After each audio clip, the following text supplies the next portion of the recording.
हो. आचार्य प्रकरणाचे याआधी आपले 193 वचने आपण अध्ययन श्रवण केलेली आहेत. आजच्या सत्रामध्ये आपण 194 पासूनचे प्रश्न पाहणार आहोत. मागील वचन होतं, कौनी हिरडा बेहाडा दे तर नान म्हणिजे. म्हणजे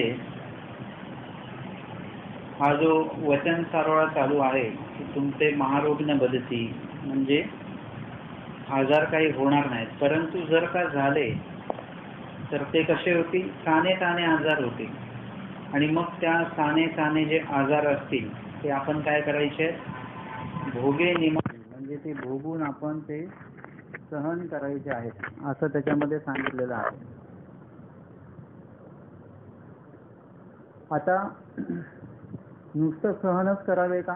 न जर का कोणी औषध काही देत असेल, उपचार काही सांगत असतील, उपाय काय सांगत असतील, तर ते नुसतं भोगून सहन नाही करावं. कोणी उपाय उपचार वगैरे सांगितलं, औषध दिलं, तर काय करायचं? आपण ते घेऊ शकतो. म्हणजे असं नाहीये की नुसतं सहनच करायचं आहे.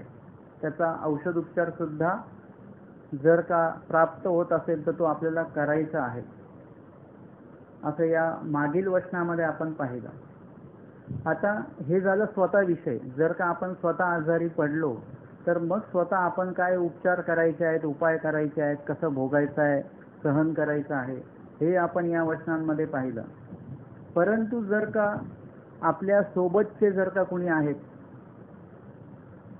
आपल्या जाळीदार जे कोणी आहेत, अभ्यासाचे, चर्येचे, आचरणाचे, विधी पालनाचे, जे आपल्या सोबत आहेत, जे आपल्या सोबत हे सगळा विधी करतायत, ईश्वर विहित विधी करतायत, अशांपैकी जर का कोणी आजारी पडलं, अशांपैकी जर का कोणाची प्रकृती अस्वस्थ जर का त्यांना प्राप्त झालं, तर मग ठिकाणी आपली भूमिका काय असली पाहिजे?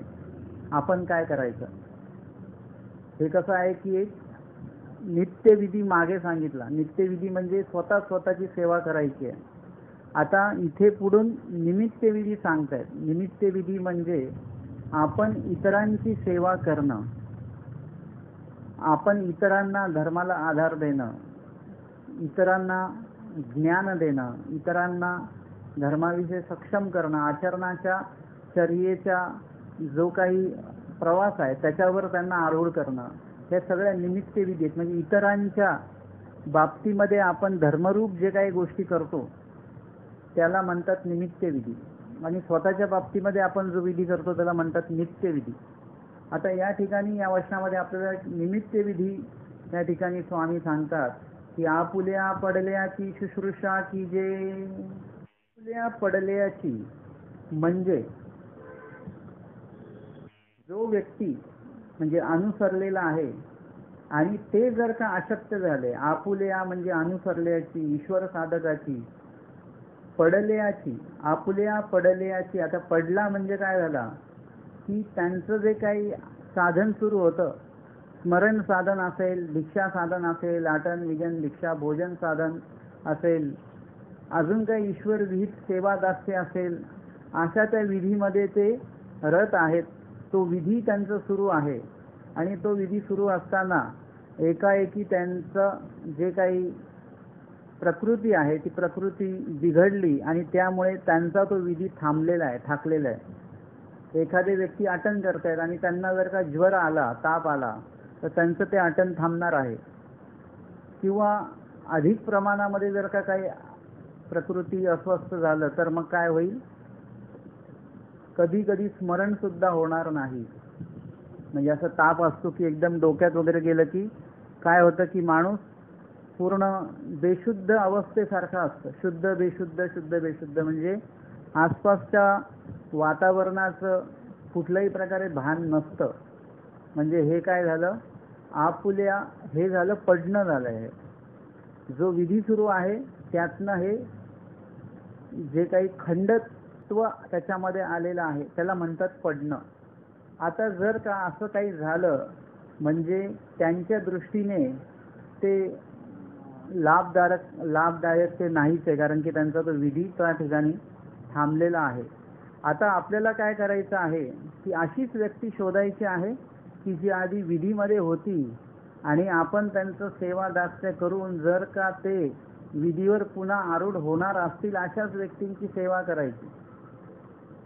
जर का एखादी व्यक्ती अशी आहे की तुम्ही त्यांची सेवा तर केली, तुम्ही त्यांची मदत तर केली, परंतु ते नीट झाल्यानंतर ते काय करणार आहेत, ते अन्य विधी करणार आहेत, काहीतरी उपदेशीच आहेत, संन्यासीच आहेत, परंतु ते अविहित विधी करणार आहेत, तर मग अशांची सेवा स्वामींनी सांगितलं आपुल्या पडल्याची. या ठिकाणी अनुसरलेले आलेले आहेत, वचनामध्ये अर्थ लावताना अनुसरलेले घेतलेले आहेत. म्हणजे जे स्मरणनिष्ठ चर्यावंत आहेत तेच इथे अपेक्षित आहेत. त्यातल्या त्यात आपण हे बघितलं की एखादी उपदेशी आहेत, परंतु स्मरणनिष्ठ आहेत, चर्चक आहेत, ज्ञानाचे जिज्ञासक आहेत, मार्गदर्शक पण आहेत चांगले. अशी व्यक्ती जर का आजारी पडली तर आपण त्यांची सुद्धा सेवा करू शकतो. कारण की ते जर का ते आजारातनं नीट झाले तर ते काय करणार आहेत, धर्मकार्यच करणार आहेत.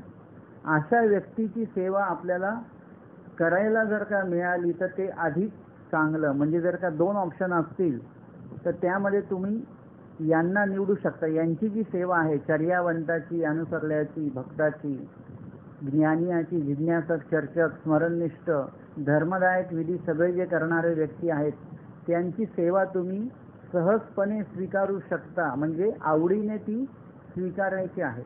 आणि म्हणून स्वामी सांगतात की आपण तर आपलं जे सहन करावं भोगे निमानावे की, परंतु जर करता पुढील जर का असं कोणी आजारी पडलं तर काय करायचं, आपुल्या पडल्याची शुश्रूषा कीजे. म्हणजे त्यांची सेवा कशी करायची आहे, एक तर त्यांची शारीर सेवा तर आलीच, आजारपण आहे त्यांना औषध देणे, गोळ्या देणं, त्यांचे काय हातपाय चेपणं असेल वगैरे, ती तर सेवा आलीच, परंतु तुम्ही त्यांची वाचिकेत सुद्धा सेवा करू शकता. म्हणजे त्यांना त्यांच्याशी बोलताना जसं आजारी माणसाला भेटायला गेल्यानंतर तिथे कसं बोलायचं असतं ना याचं सुद्धा ज्ञान असावं लागतं बरं का. नुसतं आजारी माणसाला भेटायला जाणं ह्यात काय मोठेपणा नसतो. नाही तर आजारी माणसाला भेटायला जायचं आणि त्यांना विचारायचं काय झालं, ते म्हणाले आम्हाला काल चक्कर येऊन पडलो आम्ही. मग आपण त्यांना म्हणायचं की हो आमच्या इथे पण एक बाई अशीच पडली आणि ती मेली पण. म्हणजे हे बोलायचं असतं का तिथे. वाचिके सेवा म्हणजे वाचिके सुद्धा त्यांना तुम्ही काय करायचं आहे, एक शक्ती द्यायची आहे, सकारात्मक तिथे बोललं पाहिजे. अधिकाधिक तुम्ही तिथे लीळा असतील, वचन असतील या संदर्भात, म्हणजे त्यांना जो विषय आवडतो त्या विषयानुरूप तुम्ही त्या ठिकाणी बोललं पाहिजे. आणि आजारी व्यक्तीला त्याच्या त्या आजारपणाबद्दल बोलण्यासाठी आपली काही नेमणूक केलेली नसते. ते आजारपण घालवण्यासाठी, त्याच्यावर उपचार करण्यासाठी तिथे डॉक्टर असतात. आपण जायचं आणि तिथलं वातावरण जे आहे ते आपल्या पद्धतीने बदलायचं. एक तर थोडं मनोरंजक करा आणि त्यानंतर मग ते धर्मयुक्त करा. कारण की जेणेकरून तुम्हाला सुद्धा लाभ होईल बोलल्याचा आणि त्यांना सुद्धा ऐकल्याचा लाभ होईल, बरं वाटेल, असं सुद्धा होऊ शकतं बरं का. आता जर का ज्या व्यक्तींना ते आजारी पडलेले आहेत आणि तुम्ही त्यांच्यासमोर जर का लीळा वाचायला लागले किंवा लीळा सांगायला लागले, ते म्हणजे भाऊ गप्प बसा, थोडं डोकं दुखतंय माझं, मग समजायचं की यांना हे तशा पद्धतीचे नाहीत की ज्यांची सेवा शुश्रूषा आपण करू शकू. अशी व्यक्ती असावी की बाबा ते आजारी पडल्यानंतर सुद्धा काय झालं पाहिजे, त्यांना त्या लीळा वगैरे ऐकण्यामध्ये त्यांना रस असला पाहिजे. तर अशा व्यक्तीची सेवा तुम्ही करू शकता. किंवा ज्यांची स्मरण सुद्धा ज्यांचं चालू असावं. सांगितले जे असे ते देहांती प्रगटे. म्हणजे तुम्ही आत्ता जे काय करताय तेच तुमच्या देहांती प्रगटेल. हे तुमचं जे देहांती प्रगटणार आहे ते तुम्ही जे मागे केलेल्या आयुष्यभरामध्ये जर का नातलग नातलग नातलग असंच जर का तुम्ही केलेलं असेल तर मरणाच्या शेवटी फक्त नातलगच आठवतील की ही माझी नात आली नाही, ते आमचा नातू आला नाही, हे नाही झालं, ते नाही झालं. आयुष्य कशाला दिलंय तेच तुम्हाला आयुष्याच्या अंती आठवेल. तुम्ही जर का देवदेव केलेला असेल तर तुम्हाला आयुष्याच्या अंती देवच आठवणार, इतर कुठल्याही गोष्टी आठवणार नाहीत.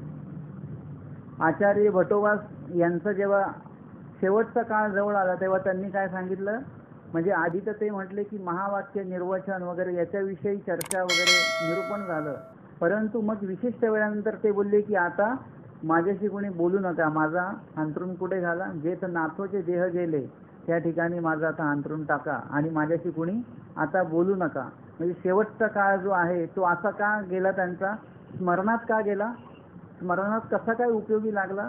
कारण की त्यांनी काय केलेलं होतं, जेव्हा स्वामी त्यांना सोडून गेलेले आहेत किंवा इतर वेळी पण स्वामींनी जेव्हा निरूपण केलेलं आहे, सन्निधानी पण किंवा असन्निधानी पण त्यांनी काय केलेलं आहे की परमेश्वराच्याच नामाचं लीळेचं चिंतन केलेलं आहे. त्यामुळे जे असे ते देहांती प्रकटे, म्हणजे देहाच्या अंतकाळी सुद्धा त्यांना परमेश्वर आठवण्याचाच विधी घडलेला आहे. त्यानंतर महादाईचा आहेत, महादाईचा आचार्यांच्या आधी गेलेले आहेत नवगावला आणि त्यावेळेस आचार्यांनी महादाईसांना विचारलं, रुपे तुझं देव आठवत असे, देव आठवतोय का? आता शेवटचा काळ जवळ आलेला आहे आणि देव आठवतोय का तुला? ते बोलले हो देव आठवतोय मला. ते म्हणे कसा आठवतोय? शेवटचा काळ ज्याला कळतंय की आता मृत्यू आहे आपला आणि तो कसा काय देव आठवू शकतो? म्हणजे आपण आपल्यावरून लावतो. जे लोक आयुष्यभर देव आठवतायत त्यांना देव आठवणं काही कठीण नाहीये, त्यांचा तो स्वभाव झालेला आहे. परंतु ज्यांनी आठवलेलंच नाही त्यांच्या तोंडात नावच येत नाही.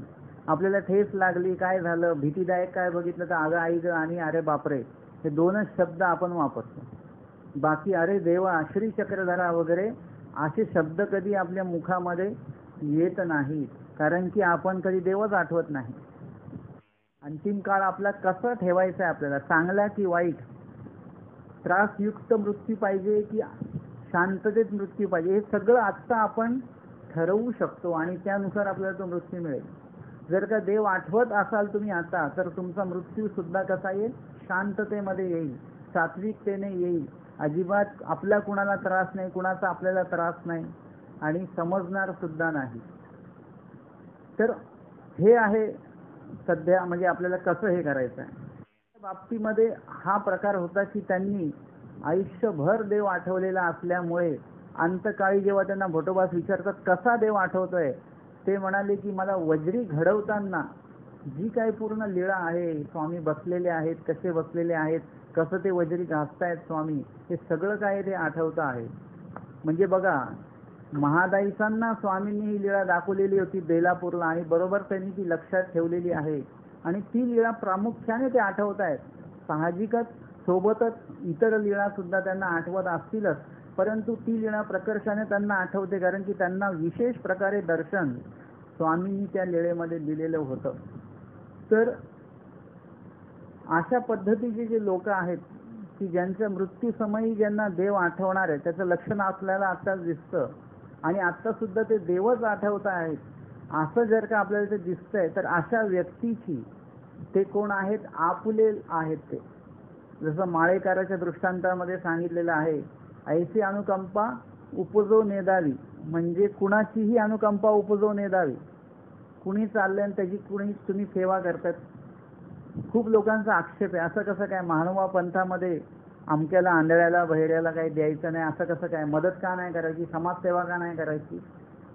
कारण की तुम्ही ज्या व्यक्तीला ते काही द्रव्य देणार आहात, 10 रुपये दिले भिकाऱ्याला कोणाला तरी आणि त्यांनी जाऊन तिथे मद्य पिलं, किंवा तुम्ही मदत केली पैशाची, 300 रुपये पाहिजेत आणि तुम्ही दिले 300 रुपये आणि त्यांनी जाऊन काहीतरी अखाद्य खाल्लं, म्हणजे नॉनव्हेज वगैरे असं काही मांसाहार त्यांनी केला, मद्यपान जर त्यांनी केलं किंवा त्यांनी वाईट कार्यासाठी जुगारासाठी जर का त्यांनी ते पैसे वापरले किंवा त्यांनी ते देवता पूजनासाठी जर का ते द्रव्य त्यांनी वापरलेलं आहे, नपाळतात आपण वस्तू का नाही घेत, कारण की ते द्रव्य तशातच तसंच 200-300 रुपयाची काय खरेदी होते ती दुकानदाराला दिल्या जाते आणि तेच पैसे जर का त्यांनी देवतेच्या त्या पूजनार्थी जर का लावले तर त्याला निमित्त आपण होत असतो.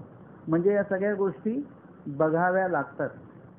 या ठिकाणी आपण हे बघतो आहोत की त्यांना ते का नाही द्यायचं, कारण की ती व्यक्ती त्या व्यक्तीला मदत केल्यानंतर, त्या व्यक्तीची सेवा केल्यानंतर ती उठणार आणि अन्य कार्य जे आहे, अन्य भजन, अन्य विधी, अन्य वार्ता, ह्या सगळ्या गोष्टी ती व्यक्ती करणार आहे. त्याच्यामुळे आपण कुणालाही मदत करत नाही. अनुकंपा उपजो नेदावी, मग त्याच्यामध्येच राष्ट्रांतिकामध्ये लिहिलेले की मग कुणाचीच उपजो नेदावी काय ना, आपण याची व्हावी. म्हणजे आपला जो आहे, आपला म्हणजे कोण, आपला नातलग नव्हे बरं का, आपल्या गावचा नव्हे, आपल्या जिल्ह्यातला नव्हे, आपला महानमो पंथीय उपदेशी जो व्यक्ती आहे तो, आणि त्याच्यामध्ये पण जर का तुम्ही बारकावा केला तर आपला तो कोण, जो चर्या करतो आहे, ईश्वर विहित विधी करतो आहे तो आपला. सगळेच उपदेशी त्याच्यामध्ये सरसगट घेता येत नाही. बघा, कुठल्या तरी उपदेशीने विचारलं आम्हाला महावाक्य सांगा, आता तो बिचारा कधी काही गाठी हातात घेत नाही, तो कुठे महावाक्य आता त्याला सांगा, त्याला ज्ञानाचा काही पत्ता नाही वगैरे. परंतु त्यातल्या त्यात एखादा व्यक्ती आहे की जो चर्चक आहे, जिज्ञासक आहे, असा व्यक्ती जर का म्हणाल की मला आमका आमचं निरूपण करा, तर लगेच आपण त्याला ते निरूपण करून दे. आपल्याला माहिती आहे की हा व्यक्ती या कार्यामध्ये आहे, ज्ञान कार्यामध्ये आहे, जिज्ञासा विभागामध्ये हा आहे. म्हणजे बघा, ज्ञान देताना सुद्धा आपला आणि परका, जो व्यक्ती कधी काहीच ऐकायच्याच तयारीत नाही आहे तो परकाच आहे. आणि जो व्यक्ती जिज्ञासक आहे, मग कधी कधी तुम्हाला असं दिसतं की उपदेशी लोक जिज्ञासक नसतात आणि अन्य लोक जे असतात ते जिज्ञासक असतात. इथे सांगितलेलं आहे की सेवाच अशा व्यक्तीची करायची आहे की जो आपुला आहे, जो ईश्वर विधी चर्येमध्ये आहे. बाकीच्यांसाठी उगाच जीव तोडत बसायचा नाही, त्याचा काही एक उपयोग नसतो. परंतु या ठिकाणी जर का आपण आपला काळ उपयोगी लावला, कधी कधी असं असतं की तुम्ही सुद्धा स्मरणनिष्ठ असता, चर्यावंत असता, तुमचं काहीतरी आटन विजन सुरू आहे, आणि अशामध्ये जर का तुम्हाला दुसरे आटन विजन करणारे जर का त्यांचं ते तुम्हाला सेवा प्राप्त झाली, प्रसंगोचित विधी तो देवाने प्राप्त करून दिलेला निमित्त विधीचा, तर तो तुम्हाला काय करावा लागेल की तुमचा आटन विजन जो विधी आहे तो त्या ठिकाणी थांबवून तुम्हाला त्यांची सेवा करायची आहे. पण व्यक्ती तसा पाहिजे, नाहीतर कुणासाठी सुद्धा तुम्ही तुमची चर्या आणि स्मरण सोडून काय उपयोग आहे. बघा, एवढं मोठं स्मरण आहे, देव आठवण्याचा विधी आहे, आणि आपण तो एखाद्या क्षुल्लक व्यक्तीसाठी तो विधी थांबवून तिकडे धाव घेतो, तिकडे पळतो. काय फायदा होतो त्याचा? आपलं तो नुकसानच आहे त्याच्यामध्ये. आणि म्हणून अशा व्यक्तीसाठी एखाद्या वेळेस विधी बंद पडला की जो व्यक्ती स्वतः चर्यावंत आहे वगैरे, आणि त्यांच्या सेवेअर्थी जर का तुमचा एखादा विधी थांबतोय, थांबतो आहे, तर तरी चालेल, कारण की तो निमित्त विधी पण थोर आहे, तेवढाच थोर आहे. फक्त तो निमित्त विधीच्या त्या रकान्यामध्ये बसला पाहिजे तो. म्हणजे सगळ्या सेवा, इतरांच्या बाबतीतल्या सगळ्या सेवा या निमित्त विधी नाही बरं का. एखाद्या उपदेशाकडे काहीतरी लग्न आहे आणि त्याच्या मदतीला तुम्ही गेले आणि त्याला म्हटले की तुम्ही ह्या निमित्त विधी आहे, तर तो निमित्त विधी नाही आहे. कुणाचा वाढदिवस आहे आणि त्याच्या निमित्ताने तुम्ही जर का तिकडे मदतीला गेले, तो निमित्त विधी नाही आहे. परंतु त्या वाढदिवसाला जर का त्यांनी इतर गोष्टी ठेवण्यापेक्षा जर का साधू संतांना बोलवलेलं असेल, काही प्रवचन ठेवलेलं असेल, काही देवपूजा ठेवलेली आहे, काहीतरी धार्मिक चांगलं कार्य जे ईश्वराला अपेक्षित आहे असं जर का ठेवलेलं आहे, आणि मग तुम्ही तिथे जेव्हा मदतीला जाणार, तर तो कुठेतरी निमित्त विधीमध्ये तो येणार आहे. कारण की तुम्ही इतरांच्या तो धर्मकार्याला पूर्ण चांगल्या प्रकारे, व्यवस्थित प्रकारे करण्याचा तुमचा तो पूर्ण प्रयत्न आहे, आणि यामुळे अनेकांना धर्मकार्याचा लाभ होणार आहे. म्हणून तो निमित्त विधीमध्ये पडतो. म्हणजे कुणाची सेवा करायची हा जो विधी आहे तो स्वामींनी या ठिकाणी आम्हाला सांगितलेला आहे. या संदर्भातली जी एक लीळा आहे ती लीळा आपण घेणार आहोत वचना संदर्भातली.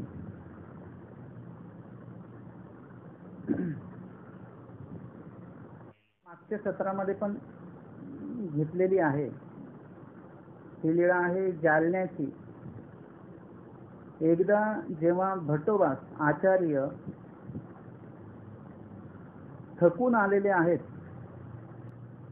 म्हणजे एक तुळशीचं वृंदावन तयार करणारा एका व्यक्तीला बोलवायला भट्टोबास टेंभुर्णीला गेलेले आहेत, आणि त्याला सांगितलं तुम्हाला बोलवलंय तिकडे. ती म्हटली आमच्या घरी आज श्राद्ध आहे, तुम्ही आजच्या दिवस थांबा आणि मग उद्या आपण जाऊ सोबतच.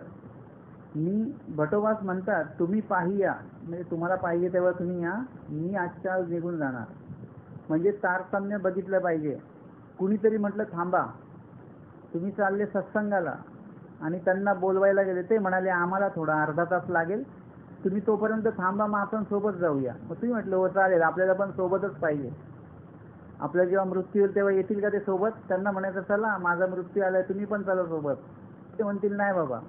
परंतु मग अशा व्यक्तीसाठी आपण आपला सत्संग टाळायचा का? तो उशीर करायचा का? त्याला नाही.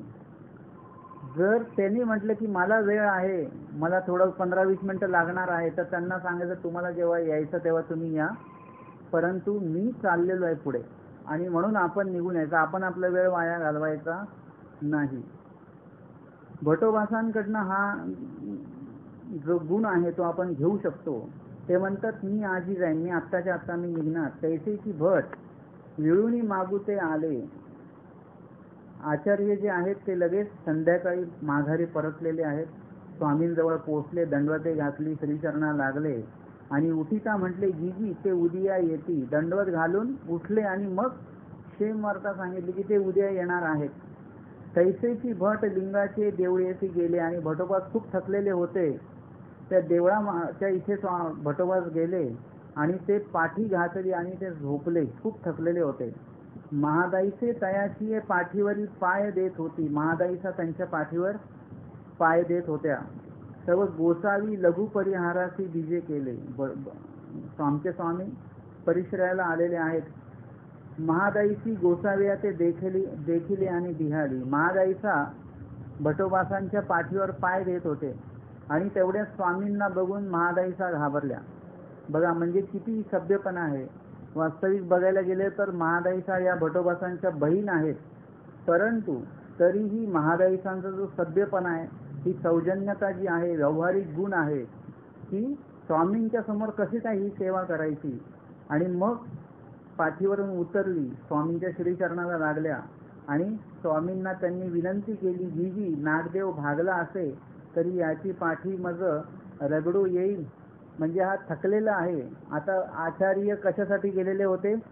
स्वकार्यासाठी गेलेले होते का काही? त्यांना स्वामींनीच पाठवलेलं होतं आणि मग ते त्या प्रवासामुळे ते थकलेले होते आणि मग अशा व्यक्तीची सेवा करणं हे निश्चितच ईश्वराला प्रसन्न करण्यासारखं आहे. आणि म्हणून ते बोलतात की अनुज्ञा मागतात, आज्ञा मागतात की अशी मी सेवा करू शकते का यांची. स्वामी म्हणतात आपुल्या भागल्याची श्रमनिवृत्ती कीजे. आपुल्या भागल्याची आपण काय केलं पाहिजे? श्रमनिवृत्ती केली पाहिजे. एकत्र खानपान कीजे. पुढे सांगितलेलं आहे की म्हणजे कशा प्रकारे ती सेवा करू शकतो आपण किंवा त्यांचा श्रम घालवू शकतो. एकत्र भोजन वगैरे आदी करून सुद्धा आपण त्यांचा तो ताण घालवू शकतो. आणि मग गोसाव्यांशी ते आसन झाले. दिवा लाविला गोसावी महादाई साहेब करवी. भटाची श्रमनिवृत्ती करविली. म्हणजे आचार्यांची जी काही श्रमनिवृत्ती, थकवा आलेला होता तो महादाईसांना स्वामींनी त्यांची ती सेवा करायला लावली असेल. कुठे गरम पाण्याने पाय धुणे वगैरे, आंघोळीला गरम पाणी म्हणा किंवा अजून काही सेवा, आणि त्यांची ती श्रमनिवृत्ती महादाईसांकरवी स्वामींनी करवून घेतलेली आहे. या संदर्भातलीच अजून एक जी लीळा येते ती उत्तरार्ध 195 क्रमांकाची लीळा आहे. आपुल्याचा शुश्रुषा विधी निरूपणे. बघा इथे सुद्धा काय आहे? आपुल्याचा, सगळ्यांचा नाही, फक्त आपले जे आहेत त्यांचा. एकुदी नाथोबाशी जरूर. नाथोबांना ताप आलेला होता. स्थिर व्यथा थोर उठली आणि डोकं पुष्कळ दुखत होतं त्यांचं. तेने करून आपण ते न सांभाळती ना. तेने करून म्हणजे त्या तापामुळे म्हणा किंवा ते डोकं दुखण्यामुळे एकंदरीत ते आपण ते सांभाळती ना, म्हणजे त्यांना स्वतःला सांभाळण्याची क्षमताच उरली नाही. त्यामध्ये पण अन्न नाही, उदकची घेती. भोजन तर जातच नाही ताप आल्यानंतर. पाणी पिऊचं वाटतं. तापामध्ये जर का तुम्ही पाणी घेतलं, ते पण थंड पाणी, तर ते गटागटा लगेच पिल्या जातं आणि मग ते उदकच घेत होते. तेही वस्त्रे सांडिली म्हणजे ते अंगावरचं जे पांघरून वगैरे जे असेल किंवा त्यांनी घातलेले जे कपडे असतील ते सुद्धा त्यांनी काढून टाकले. कुपिनू आपण्या गेला म्हणजे कपड्याचं सुद्धा भान राहिलं नाही. गोसाव्यांशी उद्याचा पूजा अवसर झाल्यानंतर मग उंच मठाशी बीजे केले. सकाळचा पूजा अवसर संपन्न झाल्यानंतर आमचे स्वामी उंच मठाकडे आलेले आहेत. तेव्हा नाथोबा उघडे नागिवे देखिले म्हणजे त्या तापामध्ये कुठल्याही प्रकारे त्यांना भान राहिलेलं नाहीये. स्वामीने त्यांना उघडं नागिवे पाहिलं. स्वामी म्हणतात अंगा तुम्हा असकेया असता याचे पांगुरवा नाते काही. म्हणतात एवढे सगळेजण आपल्या इथे सन्निधानामध्ये आमच्या आहेत, पण त्याच्यापैकी एकाला सुद्धा असं वाटलं नाही की नाथोबांचं काही लक्ष द्यावं, त्यांची सेवा करावी, त्यांना व्यवस्थित पांघरून त्यांच्यावर टाकावं, काही तापामधल्या ज्या काही आवश्यक विधी असतील, मिठाच्या पाण्याच्या घड्या असतील वगैरे जे काय, हे सगळं सेवा जी आहे नाथोबासांची करावी असं कुणालाच वाटलं नाही का? कुणीच असं केलं नाही. ते म्हणाले, नाजी हा आपण ते सांभाळीना. सर्वज्ञ म्हणितले ते म्हणाले ना, हा स्वतःला त्याला काही कळत नाहीये. वास्तविक तिथे सगळ्यांनी हे केलं पाहिजे की हो आम्ही केलं पाहिजे होतं पण केलं नाही आम्ही. परंतु तिथे सांगतात की ते ना हा आपण ते सांभाळीना, म्हणजे हा स्वतःला यांचं काही भान नाही आहे. स्वामी म्हणतात, आपुल्या पडल्याची शुश्रूषा की जे किंगा, म्हणजे जो आपुला व्यक्ती आहे, जो आजारी आहे, काही प्रकृती अस्वस्थ आहे, तर त्यावेळेस त्यांची सेवा ही आपणच केली पाहिजे, दुसरं कोणी येणार आहे का?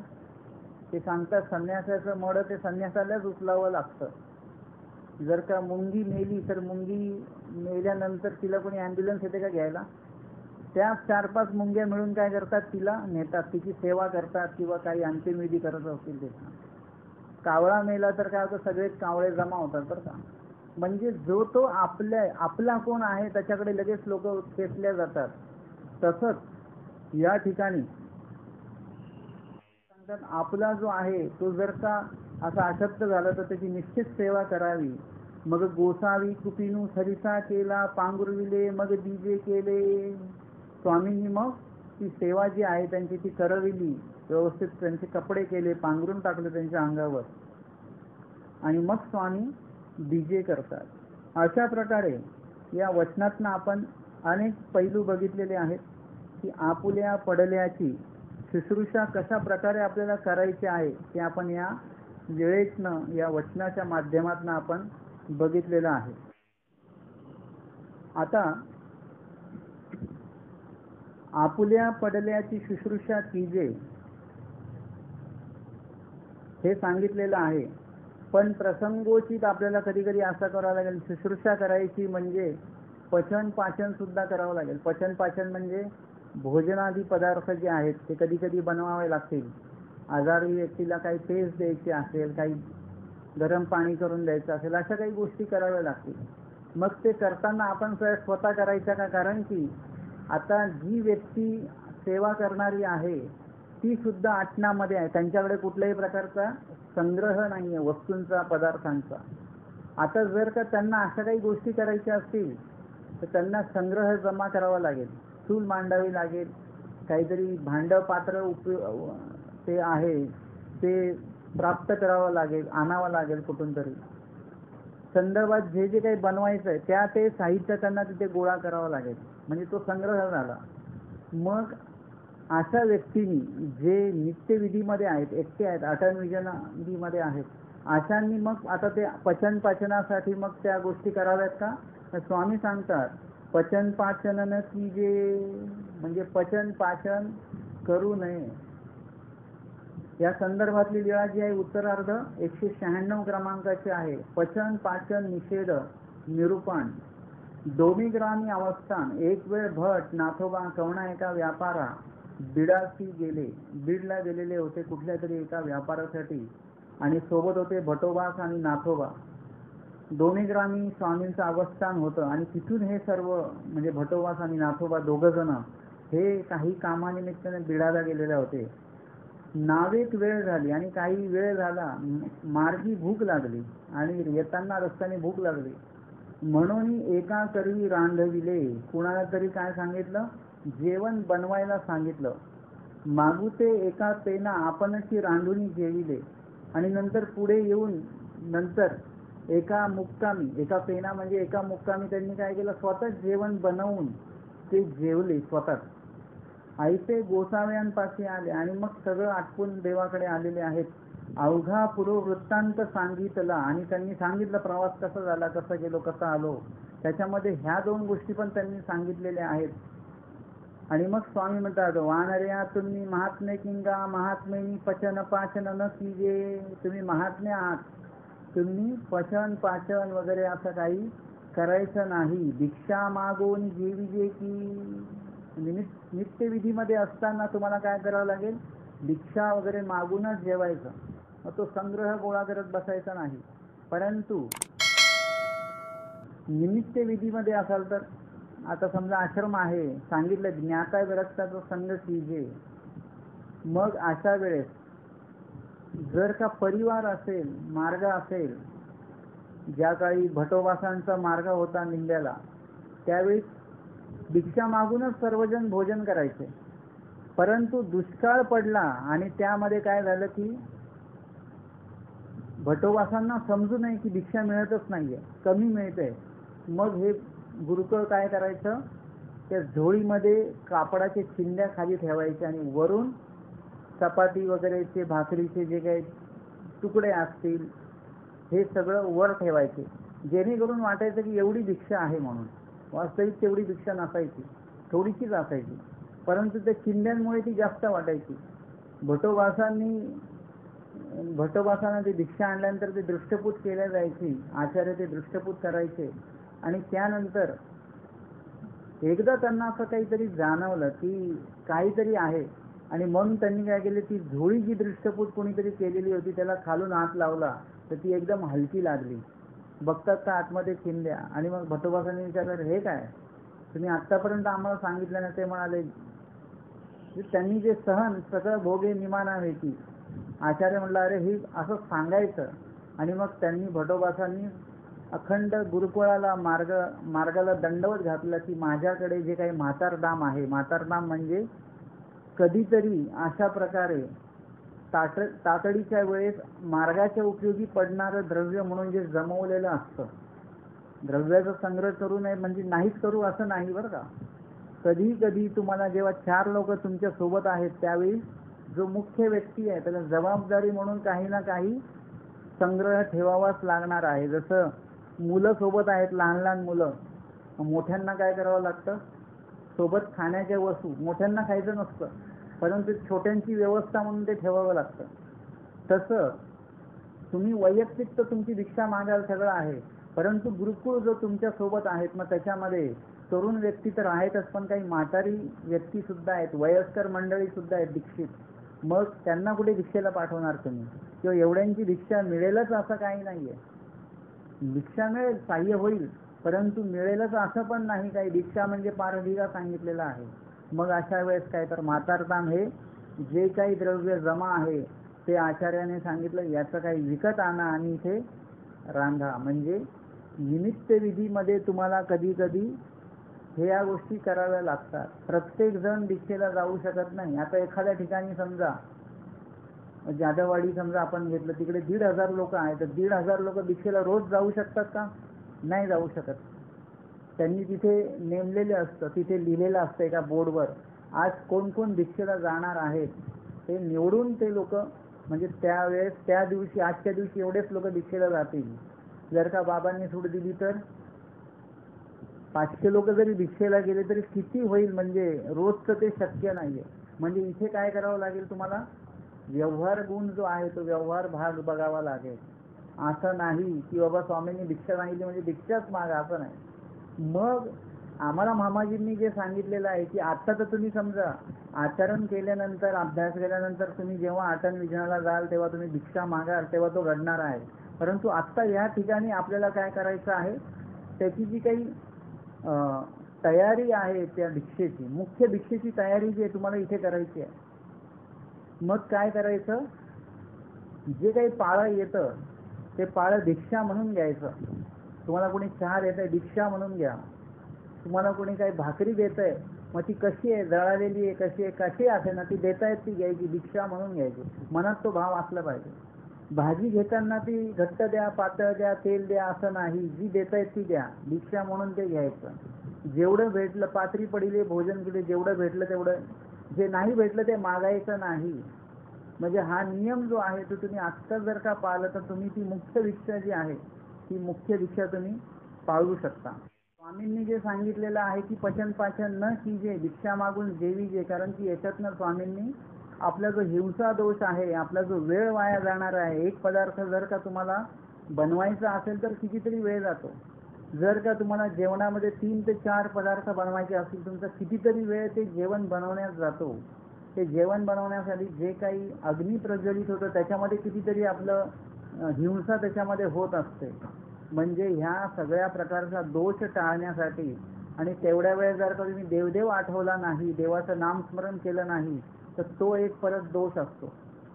म्हणजे मला जे जुन्या काळातलं सांगतात की जुन्या काळामध्ये असं असायचं की अभ्यास दिला जायचा, भोग दिला जायचा. आता महिला वर्गांकडे जर का भाकरीची सेवा आहे, भाकरी बनवण्याची, मग आता अभ्यास आणि भाकरी दोन्ही कशा होणार? मग काय करायचं, ते जो आजचा अभ्यास आहे तो पाटीवर लिहायचा आणि इकडे भाकरी थापायची आणि इकडे तो अभ्यासही बघून वाचत वाचत पाठ करत करत भाकरी बनवायची आणि अभ्यासही करायचा. दोन्ही गोष्टी करायच्या. नुसतं तुम्ही सेवा केली तर अभ्यास होणार नाही ना, अभ्यास केला तर सेवा जाईल हातातली. म्हणून दोन्ही गोष्टी साधल्या पाहिजे. म्हणजे जर का तुम्ही एक तर पचन पाचन करायचंच नाही जेणेकरून हिंसा होते, परंतु पचन पाचन करत असताना जर का आता करणेच भाग आहे निमित्त विधीच्या निमित्ताने, तर अशा वेळेस तुम्ही काय केलं पाहिजे, देवदेव आठवत आठवत नामस्मरण करत वचन जे काही तुमचे पाठांतर आहेत ते म्हणत म्हणत तुम्ही ते विधी जो आहे तो जे काही स्वयंपाक आहे तो तुम्ही करू शकता. म्हणजे आता आपण एक तर मार्गाचा विभाग बघितला, साधूंविषयी आपण बघितलं, परंतु आता आपला प्रश्न हा जो उत्तर आपण आता हे बघितलं विश्लेषण, हे प्रापंचिक लोकांसाठी, प्रापंचिक लोकांना तर पचन पाचन हे करावंच लागतं. मग त्यांना त्याचे गत्यंतर नाही. मग अशा व्यक्तींनी काय करावं?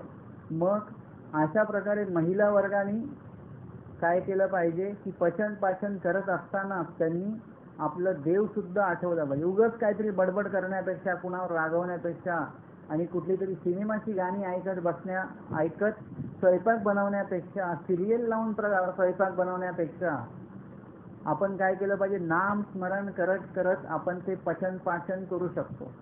आणि अशा प्रकारे तुम्ही त्यामध्ये जो घडणारा दोष आहे तो तर टळणार नाही, तो होणारच आहे, परंतु त्यामध्ये तुमचा जो वेळ नुसता अविधीमध्ये जाणार होता, नुसता अविधीत न जाता त्याच्यामध्ये विधी सुद्धा घडणार आहे. हे कधी आहे की जेव्हा तुम्हाला ते करायचंच आहे तेव्हाची गोष्ट आहे. परंतु ज्यावेळेस तुम्हाला ते टाळता येतं त्यावेळेस तुम्ही ते टाळू शकता. आणि पचन पाचन न करता जर का तुम्हाला भिक्षा मागून जर का काही भोजन करता येत असेल तर खूपच उत्तम आहे. आपण जेव्हा आश्रमामध्ये जातो, कुठे काही स्थानावर जातो, 8 दिवस 3 दिवस राहिला, त्यावेळेस आपण काय बघतो, जेवणाची व्यवस्था आहे का तिथे? त्याही पेक्षा जर का आपण बघितलं की तिथे भिक्षेची काही व्यवस्था आहे का, आपण आपली झोळी वगैरे तयारी ठेवायची, पात्र त्याच्यामध्ये तयारी ठेवायचं आणि मार्गात जेवण्यापेक्षा आपण 2 घरं भिक्षा मागून यायचं, मार्गातलंही थोडं अन्न घ्यायचं आणि भिक्षान्न सुद्धा त्याच्यामध्ये आपण घेऊ शकतो. जर जो एकांतामध्ये व्यक्ती आहेत, जी नित्यविधीमध्ये आहेत, आपल्या आचरण विजन भिक्षा भोजन ज्यांचं सुरू आहे, त्यांनी हे पचन पाचन वगैरे याच्यामध्ये पडायचं नाही. जेणेकरून त्यांचं काय होईल, एक तर त्यांच्या सेवेमुळे एक तर विधी थांबलेला आहे आणि त्याच्यामध्ये पचन पाचन वगैरे जर का परत करायचं म्हटलं तर अजून अधिकाधिक वेळ कसा त्याच्यामध्येच जाईल. आणि म्हणून आपला अधिक वेळ वाचून तो वेळ पूर्णपणे ईश्वर सेवेमध्ये जावा, ईश्वर विधीमध्ये जावा, यासाठी स्वामींनी पचन पाचन निषेध सांगितलेला आहे. भिक्षा मागून जेवी जे की, भिक्षा मागणं आणि स्वामींनी ते भिक्षा विधी वचनं विहित केलेली आहेत, ते भिक्षा मागून आपण भोजन करू शकतो. होकाजी म्हणून श्रीचरणा लागले. आता ही लीळा आपण एक दोन्ही पद्धतीने बघितलेली आहे की भिक्षाच मागितली पाहिजे, पचन पाचन करू नये. परंतु आता समजा काही लोक जे असतील की ते म्हणतील मग आजकालचे साधू का बरं भिक्षा मागत नाही, का बरं ते जेवण बनवतात वगैरे, असंही बोलले जाईल. परंतु आपल्याला थोडासा व्यावहारिक ज्ञान सुद्धा असणं गरजेचं आहे. तुम्ही प्रत्येक वेळी जर का म्हटले की नाही मी असंच वागणार तर तसं चालत नाही. कधी कधी तुम्हाला प्रसंगोचित काही बदल करावे लागतात. स्वामींनी सांगितलं बोडी गंगा समान, परंतु आचार्यांनी सांगितलं बोडी गंगा समान ते स्वतःसाठी, दुसऱ्याला देताना बोडी ते बोडी आणि गंगा ते गंगा. लगेच बदललं की नाही? व्यवहारामध्ये जेव्हा तुम्ही येता त्यावेळेस कसं आहे काय आहे ते बघणं फार गरजेचं आहे. आमचे एक सन्मित्र आहेत, ते मागे एकदा इथे मुंबईमध्येच ते भिक्षा मागत होते. ते म्हणाले मी भिक्षा मागतो. म्हटलं कोणाकडे जाता, उपदेशांकडे जाता का तुम्ही? ते नाही, मी कुठल्याही बिल्डिंगमध्ये जायचं, बेल वाजायची, भिक्षा मागायची.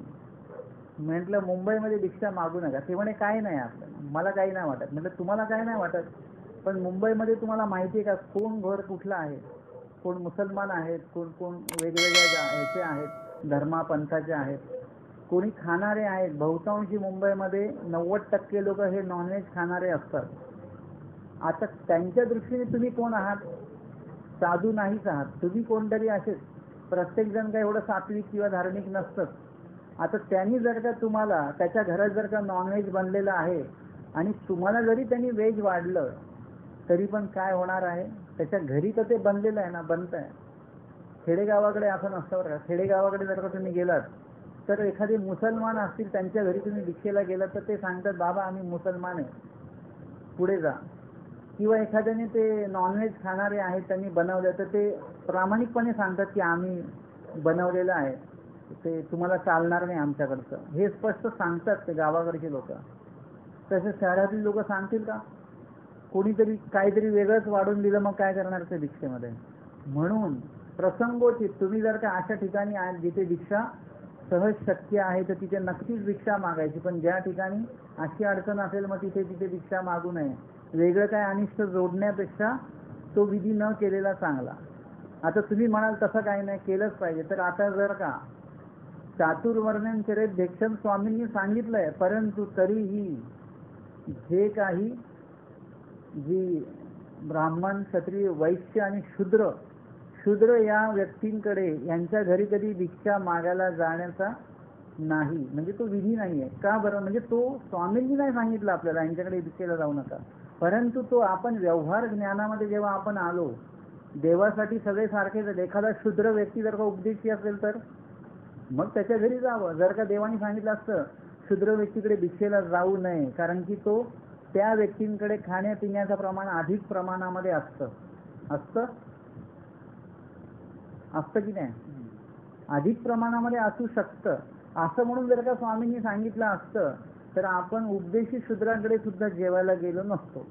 वास्तविक स्वामींना सर्व जाती समान आहेत, जीव जात म्हणून परमेश्वर जेव्हा बघतात, आणि म्हणून स्वामींनी सांगितलंय चहूवर्णात चहू जात म्हणून जे काही व्यवहारामध्ये मान्य आहे त्या सगळ्यांकडे तुम्ही भिक्षा मागू शकता. म्हणून असं नाहीये की कधी कधी असं असतं की हा उपदेशी शूद्र जातीचा आहे म्हणून यांच्याकडे भिक्षा मागू नये. हा जो काही निर्णय हा साफ चुकीचा आहे. आपला तो उपदेशी आहे, मग ते कोणी असो, किंवा ते शूद्र जातीचे आहेत, उपदेशी नाही आहेत, तरी सुद्धा ते खात पीत नाहीत, व्यवस्थित आहेत, तर मग त्यांच्याकडे तुम्ही भिक्षेला जाऊ शकता. म्हणजे जातीपातीचं कुठल्याही प्रकारे बंधन किंवा हे काही पाळायचं नसतं. परंतु व्यवहारामध्ये येताना आपल्याला भिक्षा मागताना ही गोष्ट प्रामुख्याने बघावी लागणार की एखाद्या कोळी व्यक्तीकडे आपण भिक्षेला जाऊ का? कोळी व्यक्ती असेल आणि त्यांनी ते मासे वगैरे बनवलेले असतील तर मग म्हणजे हे तारतम्य जे आहे ते ज्ञान जे काही सांगितलेलं आहे ते अध्ययन करत असताना, श्रवण करत असताना त्याचा अर्थ जो असतो तो एकदम काटेकोर आहे. परंतु जेव्हा तुम्ही आचरण करायला जेव्हा जाता, तेच विधी येते वचन, त्यावेळेस तुम्हाला काय होतं की थोडंसं कधी कधी तुम्हाला प्रसंगोचित बदल हे तुम्हाला करावे लागतात. आणि म्हणून वास्तविक काटेकोर म्हणजे याच्यामध्ये थेअरीमध्ये सांगितलेलं ज्ञान आणि प्रॅक्टिकली आचरणात जे आणायचं जे तुम्हाला ज्ञान, याच्यामध्ये थोडासा एक फरक तुम्हाला दिसणार आहे. तो प्रत्येक याच्यामध्ये नाही, पण प्रसंगोचित तो बदल आपल्याला कधी कधी करावा लागतो. म्हणजे स्वामींनी सांगितलं प्रीती विको होई जे, कोणी जर का प्रेमाने देत असतील तुम्हाला तर ते तुम्ही ते घ्यावं. परंतु जो प्रेमाने व्यक्ती देतोय तो काहीतरी वेगळंच देतोय आपल्याला. एखाद्या विकल्पजनित पूजेचं साहित्य आपल्याला तो देतोय, पदार्थ आपल्याला देतोय, प्रसाद आपल्याला देतो, मग आपण त्याच्या प्रीतीला विको व्हायचं का? नाही. किंवा एखादे उपदेशीच आहेत, ते तुम्हाला असा पदार्थ देत आहेत जो तुम्ही परिच्छेद केलेला आहे, त्याचा सोडलेला आहे तुम्ही तो, मग तो पदार्थ घ्यायचा का? मग त्यावेळी प्रीतीला विको व्हायचं नाही. दुसरा म्हणेल नाही नाही देवानी तर सांगितलं प्रीतीला विको व्हावे आणि तुम्ही कसं काय नाही घेत आहात, तर तिथे कधी कधी तुम्ही त्याचा परिच्छेद केलेला असेल तर तुम्ही तो घ्यायचाच नाही. आणि पुढीलाला जर का कळलं की तुम्ही परिच्छेद केलेला आहे तर त्यांनी तुम्हाला आग्रह सुद्धा केला नाही पाहिजे. म्हणजे व्यवहारामध्ये जेव्हा तुम्ही म्हणजे आचरणामध्ये तेव्हा जे ज्ञान आणता नित्यविधीतल्या, किंवा ते आचरण तुम्ही कधी कधी व्यवहारामध्ये तुम्हाला पाळायची वेळ येते, त्यावेळी त्याच्यामध्ये थोडा बदल होत असतो आणि तो बदल जो आहे तो त्या प्रसंगोचित आपल्याला करायचा असतो तेवढ्या वेळासाठी. तर असं या आजच्या या आपल्या 194 आणि 195 या 2 वचनातनं आपण हे अध्ययन श्रवण केलेलं आहे. दंडवत हो.